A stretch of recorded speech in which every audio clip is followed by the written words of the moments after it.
Infodump, the series where I do a deep, but not necessarily scholarly, dive into a topic. And of course we are continuing with last week's topic of physics. Last week we touched on the Muslim Golden Age and how that really was the glue or the bridge or whatever you want to think of it as that spanned the Roman Empire and the European Renaissance. And today we're going to be getting into that Renaissance and what came right after it, because it really is a whole kind of blurred thing. And the Renaissance didn't contribute a ton to science, but it really laid the groundwork for what ended up being known as the scientific revolution. Now, before we get too into it, I'm just going to apologize if I seem a little bit all over the place, a little bit discombobulated, a little bit fallen to pieces. I'm not even really going to be editing this as much as I usually do, because I'm recording this at 1:30 in the morning on the day that it goes up, because I'm an absolute idiot doing, stuff for what's it called? Reason to Live over on my secondary channel, Snake Mountain Gaming. And I often end up accidentally exporting things without changing the title and then having to go back and change the title, like the title card, I should say. And, that happened, which, okay, yeah, sure, fine. So I go back and fix it, but I fixed it in the wrong autosave, where I had fixed it in one where I hadn't taken out the bit that ended up going into the new Table Talk section, which essentially meant that I completely and utterly just goofed twice over. Anyway, you probably also noticed that for the first little bit of the gameplay here, there is no game audio. That is because, again, it's, I recorded this gameplay at, 1 in the morning rather than 1:30. And as a result of that, I'm tired and I made mistakes. One of the most noticeable of those mistakes is, of course, that I forgot to turn on the game audio for about I'm gonna say a minute or two, maybe more, probably more. But for a little bit there was no game audio, so I just want to apologize for that real quick.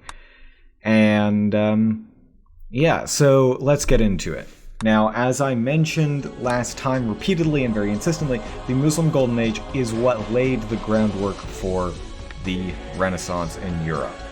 It's not even really that Europe rediscovered or unearthed all these things that had been lost. No, it's that through things like trade, these, ancient works became more and more accessible to them. And more importantly, there was a rekindling of interest in them.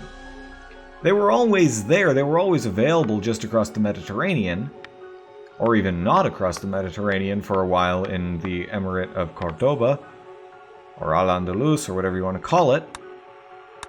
But, well, there wasn't much interest in them. Sort of like how, to use an example that I think a lot more people will be familiar with, Van Gogh famously never sold a single one of his paintings during his lifetime, and now he is, hailed as one of the best artists in history. It's that same sort of thing, where for a long time, nobody cares. And then all of a sudden, everyone cares. Except you add on top of it this layer of, erasing part of the role that was played and all that. Point is, complicated geopolitics gonna be complicated. Crusaders gonna crusade. What are you gonna do? Now, with the gradual rekindling and reignition of interest in the classics, in the classical works, there was, of course, a, rapid increase in development in Europe.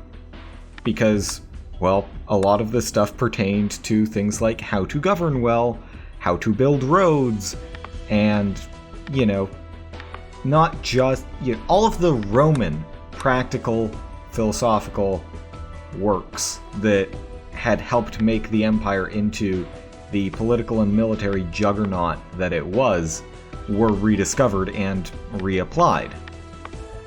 Now, like I said, the Romans really liked the practical stuff at the expense of the theoretical stuff. Or the even empirical, but impractical. So, new technology for building roads and aqueducts? Great! New technology for making this weird machine thing that we're not even really sure how to use? Who cares about that? That sort of dichotomy. And of course, some of those inventions would resurface, centuries later. But things are complicated, and that's just how it worked. Point is, with the European countries' gradual rediscovery of these, classical works, one might wonder, as well as, importantly, all of the improvements made upon them by those Muslim scholars, one might wonder why those Muslim empires had not already, gone absolutely apeshit and conquered everything, or expanded. And the thing is, they did expand, they did conquer, they covered a huge portion of Eurasia and Africa. The thing being, they turned to xenophobia. And I mentioned last time how that is always the death of multicultural societies. The, wonderful multicultural system that was in place. Sure, it wasn't perfect multiculturalism like I'd expect, today, but it was certainly something, It wasn't the typical not nationalism, but sort of insularism and xenophobia that you see in medieval Europe. The Emirate of Cordoba, and more broadly, the Caliphate of Al-Andalus, was this very multicultural society, but then there were internal xenophobic isolationist Muslims who came from the south, and there were also there was the Catholic Reconquista from the north, and so from the internal sort of political undermining as well as the external military pressure that caused this sort of growing isolationism, because those isolationists did end up winning out, especially considering the pressure from the Reconquista. When you are being attacked and you try to tell the people, no, it's fine, these people attacking us are actually chill, I promise, they're not going to listen, especially not if your neighbor is saying, hey, those guys attacking you are absolutely evil, we need to kill every last one of them. Now, obviously that's a bit of an exaggeration, but it's that same sort of dynamic where the multiculturalism couldn't really stand up in the face of wars. Now, outside of the Iberian Peninsula, things were a bit more complicated. Obviously you had the Crusades, but the Crusades were kind of a shit show for the most part. The Crusader kingdoms usually collapsed within a few generations, so nobody really cared. Obviously the rulers who had their land stolen cared, but the emperors sitting high above it all, not really caring about the issues of petty kings, yeah, they were more concerned with other stuff. The thing being, though, that over time, this multiculturalism started to get a bit more messy and complicated. And a lot of Muslim merchants started feeling like they were losing their, not exactly monopoly, but their position of power, essentially, in the economy. And, of course, because that's how things tend to work, when you have this, broad multicultural society, you're also going to have a multicultural economy, and more importantly, a globalized economy. And so I am all for protectionism on the part of small economic powers. When a large economic power does it, it destroys their economy. And that is exactly what happened to those massive empires in the Middle East, in the northern parts of Africa. And that isolationism and that gradual shutting out of any foreign merchants, any foreign scholars, basically any sort of endeavor that came from outside the country, or, for more lenient cases, from outside the Muslim world, that caused a stagnation of ideas and a stagnation of wealth. And generally speaking, a nation can survive fairly well when there is a stagnation of ideas. I mean, that is essentially what medieval Europe was this broad stagnation of ideas across most of the continent. Those stagnant ideas were still being pushed outwards, and that's sort of part of what kept it going, but the ideas themselves were largely stagnant, except for those places where there was that sort of border mingling. Or, the newly conquered places where it was trying to integrate these people. That's why we have holidays like Christmas. It used to be a Germanic pagan tradition, and they just slapped Jesus' name on it and said, yeah, here you go, here's your new holiday. Yeah, it's definitely when the guy was born, don't question it. So, of course, that was not exactly the most stagnant that you could get. It wasn't a total isolationism, it was a sort of conquering isolationism, where the people who were conquered were integrated to an extent. And that allowed sort of that survival. But with the sort of economic side of it, with the economic stagnation, that is what created a lot more instability. And obviously there was a lot of economic stagnation in medieval times as well. It was an almost entirely agrarian economy basically everywhere across the continent. But that's the thing, right? Is there was still some amount of trade. And more importantly, these were kingdoms that had been built up without reliance on that trade. These Muslim empires, lots of their territory was desert. They relied to a substantial degree on foreign trade to be able to do things like feed their citizens. Now, fortunately for them, the Black Death didn't touch them too badly because of that isolationism, but they had already started becoming less and less relevant geopolitically because of the isolationism. They weren't getting as much trade, they weren't, no matter how great your internal works are, it's sort of like how you need to have difficulty in your life to appreciate the good, right?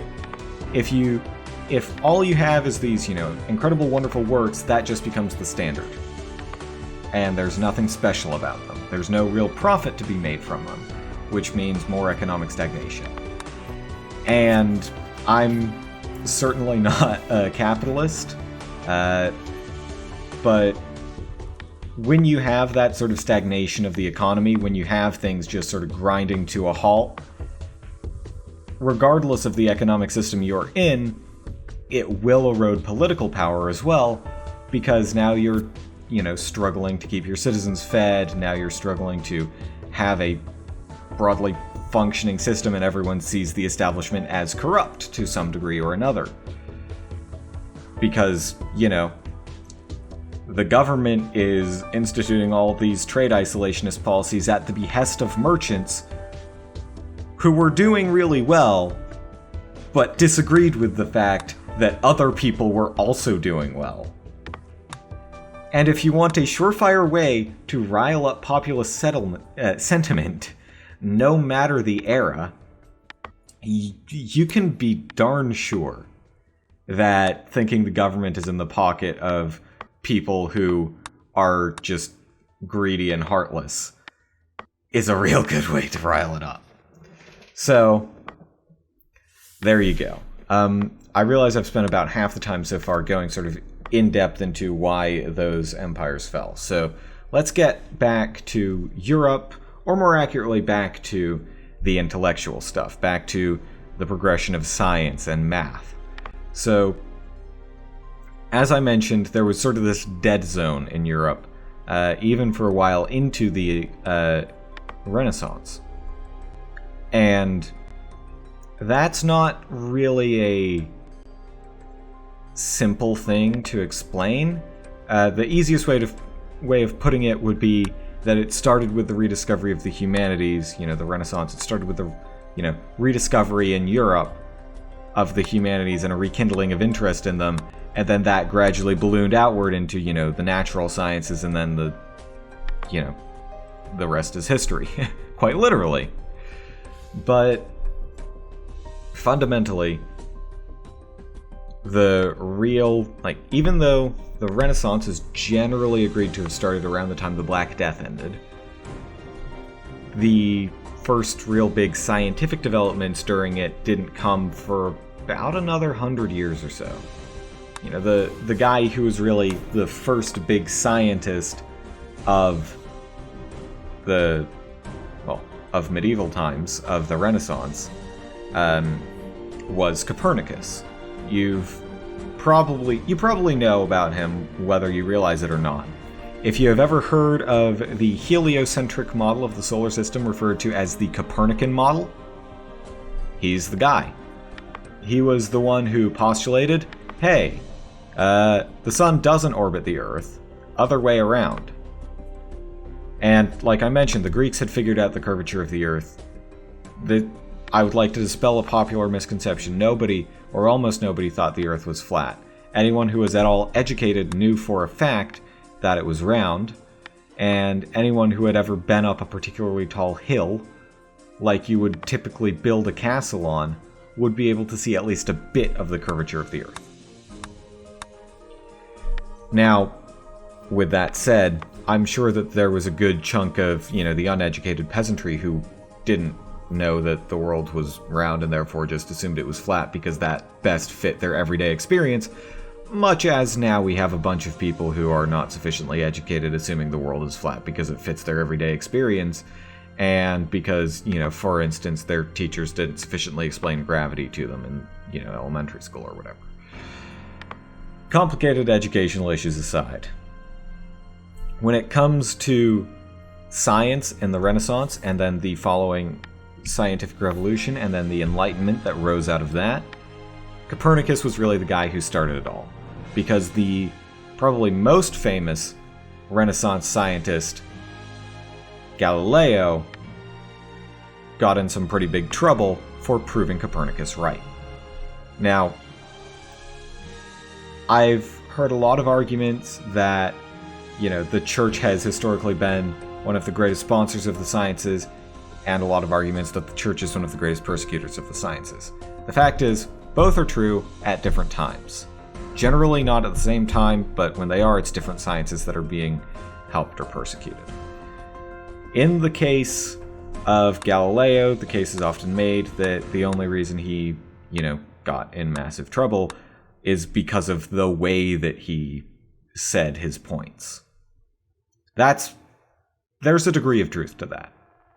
But it's also the fact that he was making them with this empirical proof, because it came with the idea, which was considered fairly blasphemous, at least by the official record, i.e. eroding the power of the clergy. It was considered fairly blasphemous by the clergy that you could know from this,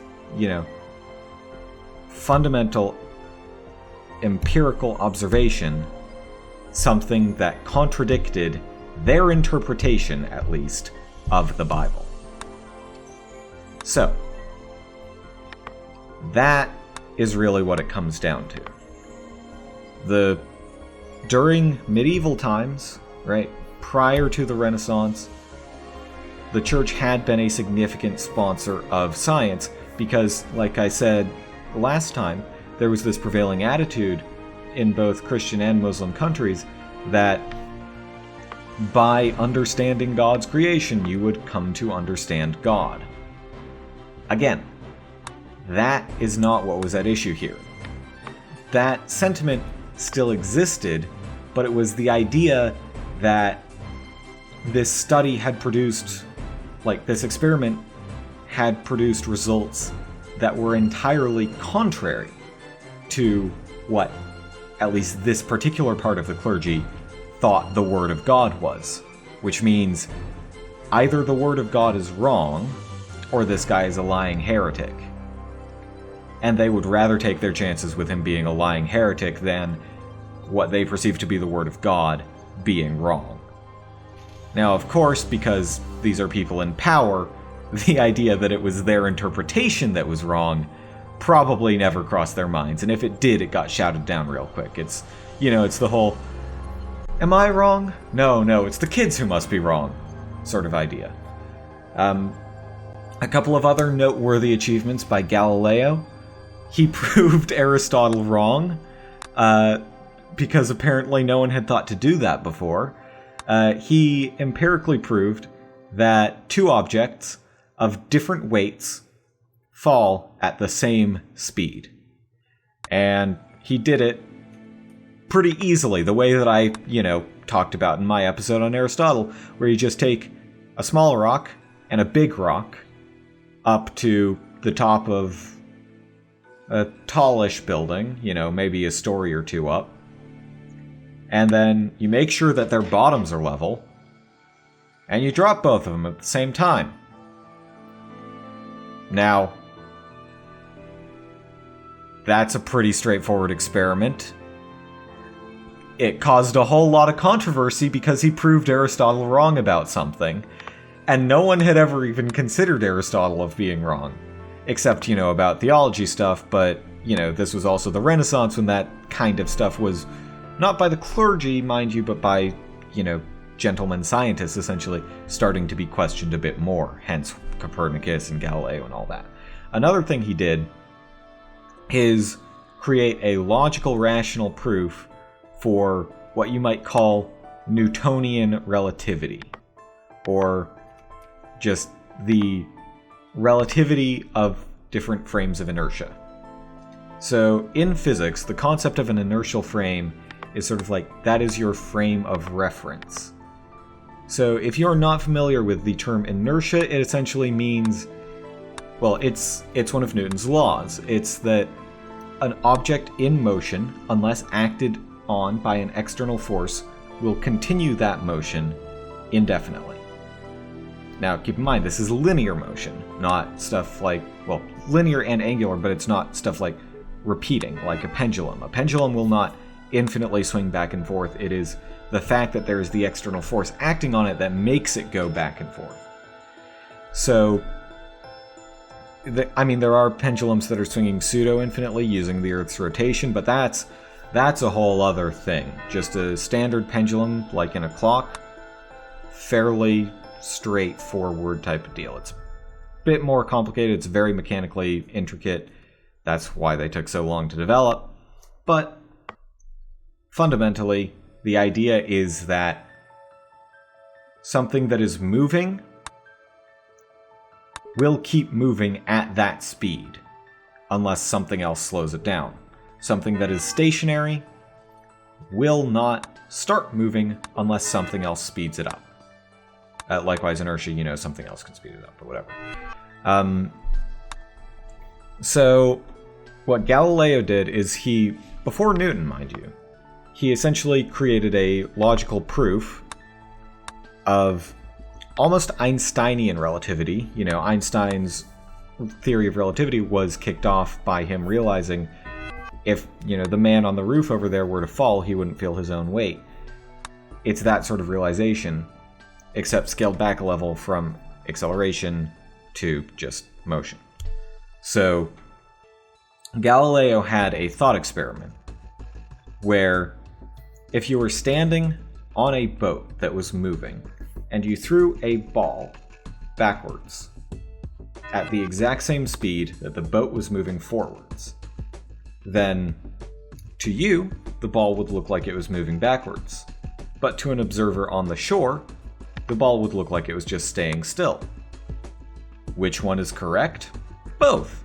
because relative to the person on the boat, the ball is moving backwards. But relative to the observer on the shore, the ball is stationary. And it's the boat that's moving from that perspective forwards, or to the left or the right, or whatever you want to call it. So that was sort of the first proof of inertial frames of reference being, treatable as the same, as it were. And that is something that Einstein expounded upon greatly a couple centuries later. Well, if not a couple, a few. But it's also part of what laid the groundwork and the framework for Newton's laws. The idea that it's not just about the strict speed of something, it's about their relative speed, and about the change in speed, acceleration. That is really what Galileo's proof of sort of Newtonian relativity, or Galilean relativity, or inertial frames of reference, or whatever you want to call it, really gave us, was that understanding that you can't objectively measure something's motion. You can try, but you don't know if you're moving. What you can do is measure its motion relative to you. So, by that logic, you can sort of build outwards and use that mathematical framework to do more accurate calculations of things like the orbits of planets, or the Earth's orbit around the sun, or, lunar cycles. I mean, our current calendar is also a product of the Renaissance and of the scientific revolution.